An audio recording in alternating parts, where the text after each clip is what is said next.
নমস্কাৰ এই মুহূৰ্তত আহি পৰিছে সন্ধিয়াৰ কেইবাটাও বিগ ব্ৰেকিং নিউজ আজি হৈছে 8 জানুৱাৰী আৰু এনে ধৰণৰ খবৰসমূহ নিতৌ চাবৰ কাৰণে চেনেলটো সাবস্ক্ৰাইব কৰি ভিডিঅটোত এটা লাইক কৰি দিব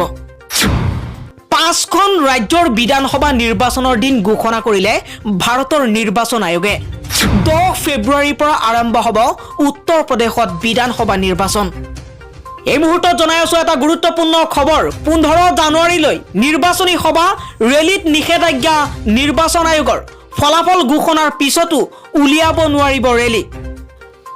5খন ৰাজ্যৰ বিধানসভা নিৰ্বাচনৰ দিন আজি ঘোষণা কৰা হৈছে উত্তৰ প্ৰদেশ মণিপুৰ উত্তৰাখণ্ড গোৱা আৰু পঞ্জাবৰ নিৰ্বাচনৰ দিন ঘোষণা কৰিছে ভাৰতৰ নিৰ্বাচন আয়োগে 7টা পৰ্যায়ত অনুষ্ঠিত হ'ব 5খন ৰাজ্যৰ বিধানসভা নিৰ্বাচন 10 ফেব্ৰুৱাৰীৰ পৰা আৰম্ভ হ'ব এই বিধানসভাৰ নিৰ্বাচন 5খন বিধানসভা নিৰ্বাচনৰ ফলাফল 10 মাৰ্চত ঘোষণা কৰা হ'ব উত্তৰ প্ৰদেশত 10 ফেব্ৰুৱাৰীৰ পৰা 7 মাৰ্চলৈ 7টা পৰ্যায়ত অনুষ্ঠিত হ'ব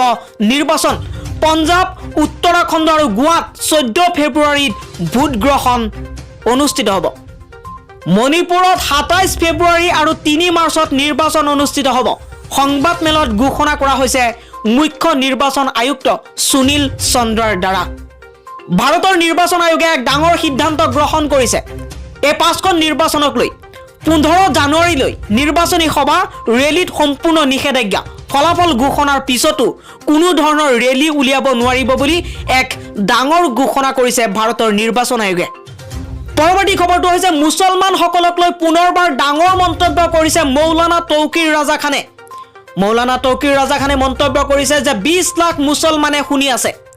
মই ভয় কৰো যে মোৰ হিন্দু ভাতৃসকল যদি আমাৰ যুৱ সমাজে আইন হাতত লয় আপোনালোক ভাৰতত লুকাবলৈ কোনো ঠাই নাপাব ধৰ্ম সংসদ এবাৰ এই সন্দৰ্ভত মৌলানা তৌকিৰ ৰাজা খানে এই ডাঙৰ মন্তব্য কৰা দেখিবলৈ পোৱা গৈছে পৰৱৰ্তী খবৰটো হৈছে মুখ্যমন্ত্ৰী ডক্টৰ হিমন্ত বিশ্ব শৰ্মাই ৰাহুল গান্ধী আৰু সোনিয়া গান্ধীক লৈ এক মন্তব্য কৰা দেখিবলৈ পোৱা গৈছে বৰ্তমান সময়ত এই মন্তব্যই সামাজিক মাধ্যমত যথেষ্ট ভাইৰেল হোৱাও দেখিবলৈ পোৱা গৈছে মুখ্যমন্ত্ৰী ডক্টৰ হিমন্ত বিশ্ব শৰ্মাই কৈছে ৰাহুল আৰু সোনিয়া গান্ধী অসমলৈ আহিলে মই এনে কেতিয়াও নকৰো পঞ্জাবত মোদীৰ নিৰাপত্তা ৰক্ষাৰ ভুলৰ ক্ষেত্ৰত হিমন্ত বিশ্ব শৰ্মাৰ এই মন্তব্য হিমন্ত বিশ্ব শৰ্মাই কৈছে প্ৰধানমন্ত্ৰীৰ নিৰাপত্তাৰ ক্ষেত্ৰত ক্ৰটিৰ বিষয়টো গুৰুতৰ আৰু কংগ্ৰেছ চৰকাৰে বিষয়টোত কঠোৰ ব্যৱস্থা লোৱা উচিত তেওঁ লগতে কৈছে যে কংগ্ৰেছে এনে গুৰুতৰ বিষয়ত কোনো পদক্ষেপ নলৈ এনে ঘটনাক অধিক প্ৰচাৰ কৰি আছে আমি এনে আচৰণ কেতিয়াও নকৰো শৰ্মাই কৈছে মুখ্যমন্ত্ৰী হিমন্ত বিশ্ব শৰ্মাই কৈছে যদি ৰাহুল গান্ধী আৰু সোনিয়া গান্ধী অসমলৈ আহে আৰু মই ইয়াত তেনে নকৰো মই কেতিয়াও নকৰো বুলি মন্তব্য হিমন্ত বিশ্ব শৰ্মাৰ হিমন্ত বিশ্ব শৰ্মাই কৈছে যে যদি ৰাহুল গান্ধী আৰু সোনিয়া গান্ধী অসমলৈ আহে আৰু মই ইয়াত তেনে নকৰো লগতে মুখ্যমন্ত্ৰী ডক্টৰ হিমন্ত বিশ্ব শৰ্মাই কৈছে মই যদি তেনেকুৱা কৰো তেন্তে কেনে অনুভৱ হ'ব এইটো কংগ্ৰেছৰ বাবে গ্ৰহণযোগ্য হ'বনে অৱশ্য যদি তেওঁলোক দুয়ো অসমলৈ আহে মই কেতিয়াও টিট ফৰ টেটৰ দৰে আচৰণ নকৰো অৰ্থাৎ যেনে কুকুৰ তেনে টাঙোৰৰ দৰে আচৰণ নকলো বুলিও মন্তব্য কৰিছে ডক্টৰ হিমন্ত বিশ্ব শৰ্মাই সিদ্ধুৱে কৈছে মানুহে ৰেলীত উপস্থিত নোহোৱাৰ বাবে পৰিকল্পনাটো ৰচনা কৰা হৈছিল পঞ্জাবত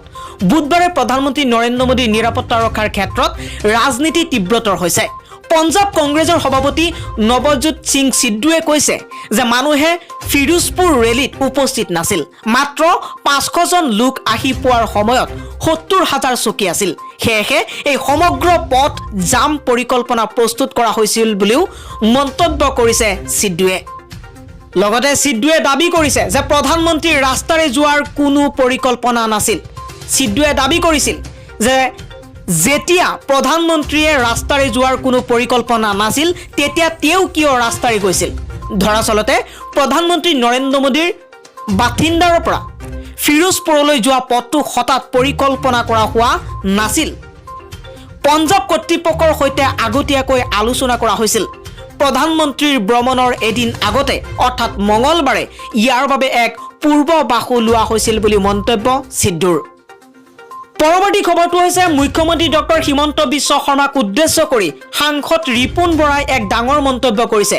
ৰিপুন বৰাই কৈছে দুবাক ৰাতি ৰাজপথৰ ট্ৰেফিক হ'বলৈ গৈ নিজৰ পদমৰ্যাদা হানি কৰিছে মুখ্যমন্ত্ৰী ডক্টৰ হিমন্ত বিশ্ব শৰ্মাই সাংসদ ৰিপুন বৰাই চৰকাৰক লৈ পুনৰবাৰ মন্তব্য কৰিছে ৰিপুন বৰাই কৈছে চৰকাৰৰ ব্যৰ্থতা ঢাকিবলৈকে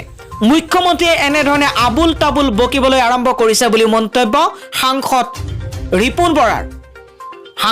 বৰাই মুখ্যমন্ত্ৰী ডক্টৰ হিমন্ত বিশ্ব শৰ্মাক আক্ৰমণ কৰি কৈছে যে হিমন্ত বিশ্ব শৰ্মা নেতৃত্বাধীন চৰকাৰ সকলো দিশতে ব্যৰ্থ হৈছে বেলেগৰ পিঠাৰে হিমন্ত বিশ্ব শৰ্মা নেতৃত্বাধীন ৰাজ্য চৰকাৰে বিহু পাতিছে নতুন বছৰত আনৰ সফলতাৰ খাতিয়ান দাঙি ধৰিলে কিন্তু ৰাজ্যখনৰ ভয়াৱহ হত্যা হিংসা মৃত্যুৰ কথা নকলে মুখ্যমন্ত্ৰীগৰাকীয়ে ৰিপুন বৰাৰ মতে মুখ্যমন্ত্ৰী ডক্টৰ হিমন্ত বিশ্ব শৰ্মায়ে সদায় অন্য কথা কৈ নিজৰ ব্যৰ্থতা ঢাকিবলৈ অপচেষ্টা চলাই আহিছে মুখ্যমন্ত্ৰীৰ কোনো মন্ত্ৰী বিষয়া আৰক্ষীৰ কামৰ ওপৰত বিশ্বাস নাই সেইবাবে মুখ্যমন্ত্ৰীয়ে দুবাক নিশা ট্ৰেফিক পুলিচৰ ভূমিকা পালন কৰিছে আৰু এই কাম কৰি মুখ্যমন্ত্ৰীৰ পদমৰ্যাদা হানি কৰিছে বুলিও অভিযোগ কৰিছে ৰিপুন বৰাই প্ৰধানমন্ত্ৰীকো আক্ৰমণৰ লক্ষ্য কৰি লৈছে প্ৰধানমন্ত্ৰী নৰেন্দ্ৰ মোদীয়ে দেশবাসীক গেলাতে টেঙা দিছে মোদী চৰকাৰে দেশৰ জনতাক নতুন বছৰতে মাধমাৰ দিছে জিএসটি 5% বৃদ্ধি কৰি দেশৰ জনসাধাৰণক পুনৰবাৰ ৰাম টাঙুন সুদালে প্ৰধানমন্ত্ৰী নৰেন্দ্ৰ মোদীয়ে মুখ্যমন্ত্ৰী ডক্টৰ হিমন্ত বিশ্ব শৰ্মাক ধৰি দেশৰ প্ৰধানমন্ত্ৰী নৰেন্দ্ৰ মোদীকো সমালোচনা কৰিছে ৰিপুন বৰাই আৰু কেইবাটাও গুৰুত্বপূৰ্ণ মন্তব্য আগবঢ়াইছে সাংসদ ৰিপুন বৰাই কৈছে যে প্ৰধানমন্ত্ৰী নৰেন্দ্ৰ মোদীয়ে দেশবাসীক গেলাতে টেঙা দিছে মোদী চৰকাৰে দেশৰ জনতাক নতুন বছৰতে মাধমাৰ দিছে জিএসটি 5% বৃদ্ধি কৰি দেশৰ জনসাধাৰণক পুনৰবাৰ ৰাম টাঙুন সুদালে বুলিও মন্তব্য কৰিছে ৰিপুন বৰাই পৰৱৰ্তী খবৰটো হৈছে উত্তৰ প্ৰদেশ গোৱা মণিপুৰ উত্তৰাখণ্ড আৰু পঞ্জাবৰ নিৰ্বাচনৰ তাৰিখ ঘোষণা কৰাৰ পাছতে এতিয়া তৎপৰ হৈ পৰিছে ৰাজনৈতিক নেতাসকল নিৰ্বাচন আয়োগে ঘোষণা কৰিলে 5খন ৰাজ্যৰ নিৰ্বাচনৰ তাৰিখ উল্লেখ্য যে উত্তৰ প্ৰদেশ 403খন সিট পঞ্জাবত 117খন মণিপুৰত 60খন গোৱাত 40খন উত্তৰাখণ্ডৰ 70খন আসনৰ বাবে নিৰ্বাচনত প্ৰতিদ্বন্দ্বিতা কৰিব প্ৰাৰ্থীসকলে মই পুনৰবাৰ জনাই আছো উত্তৰ প্ৰদেশত 403খন বিধানসভা সিটৰ অনুষ্ঠিত হ'ব নিৰ্বাচন পঞ্জাবত আছে 117খন মণিপুৰত আছে 60খন গোৱাত আছে 40খন আৰু উত্তৰাখণ্ডৰ 70খন আসনৰ বাবে এই বিধানসভা নিৰ্বাচন অনুষ্ঠিত হ'ব নিৰ্বাচন আয়োগে সদৰি কৰা মতে 2,15,000 পুলিং বুথৰ ব্যৱস্থা কৰা হৈছে 5খন ৰাজ্যসভাৰ বিধানসভাৰ নিৰ্বাচনৰ বাবে আজি ভাৰতৰ নিৰ্বাচন আয়োগে সম্পূৰ্ণ কোভিড প্ৰটকল মানিব লাগিব বুলিও এক ডাঙৰ মন্তব্য কৰা দেখিবলৈ পোৱা গৈছে সকলো কোভিড প্ৰটকল মানি তাৰ পাছত 5খন ৰাজ্যৰ বাবে নিৰ্বাচন অনুষ্ঠিত হ'ব সকলো নিৰ্বাচনী বিষয়া আৰু কৰ্মচাৰীক বুষ্টাৰ ভেকচিন প্ৰদান কৰা হ'ব 15 জানুৱাৰীলৈ কোনো ৰোড শ্ব' জনসভাৰ অনুমতি দিয়া নাই নিৰ্বাচন আয়োগে 7টা পৰ্যায়ত ৰাজ্য কেইখনত হ'ব ভোট গ্ৰহণ 10 ফেব্ৰুৱাৰীত প্ৰথম পৰ্যায়ৰ ভোট গ্ৰহণ 14 ফেব্ৰুৱাৰীত দ্বিতীয় পৰ্যায়ৰ 20 ফেব্ৰুৱাৰীত তৃতীয় পৰ্যায়ৰ 23 ফেব্ৰুৱাৰীত চতুৰ্থ পৰ্যায়ৰ 27 ফেব্ৰুৱাৰীত পঞ্চম পৰ্যায়ৰ আৰু 3 মাৰ্চত ষষ্ঠ পৰ্যায়ৰ লগতে 7 মাৰ্চত সপ্তম পৰ্যায়ৰ ভোট গ্ৰহণ আৰু 10 মাৰ্চত হ'ব ভোট গণনা